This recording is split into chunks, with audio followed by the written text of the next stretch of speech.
The Iranian decision-making now absolutely is going to be in furtherance of a nuclear weapons option that's much more real than it was. They're going to be looking at their security environment, seeing themselves much more vulnerable. And this is part of the reason why, even if you want a diplomatic outcome, as I do, I think the idea of ending the conflict now before you've decisively dealt with the weapons side is dangerous. And until you have a clear sense of what a deal would look like and how you would get intrusive inspections and so forth.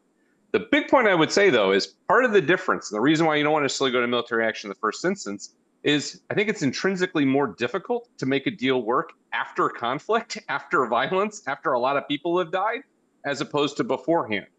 It makes it harder to convince people to cooperate fully. It's always going to make you much more skeptical of intentions. It's going to make you much more inclined to see failure to cooperate as indication of weapons intent. And candidly, we do have an example of that in the last 30 years in the case of Iraq in the 1990s. So I think as we look to potential diplomatic outcomes, we have to be very conscious of learning those lessons. What does an inspection regime look like? How is it actually going to be monitored and implemented? Who is going to be responsible for that?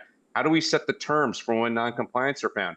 Bottom line, we may have entered a military scenario here, but the diplomatic task and what a deal might look like to finish this is not any easier than what it was beforehand. And in many ways, the actual use of force may have allowed the Iranians to hide material, hide centrifuges. It's going to make the work of the inspectors a little bit more difficult too. So it is a much more complicated environment, even if we can all agree that we now need to try and figure out a way of how that dismantle will work in a way that is mutually verifiable and builds confidence.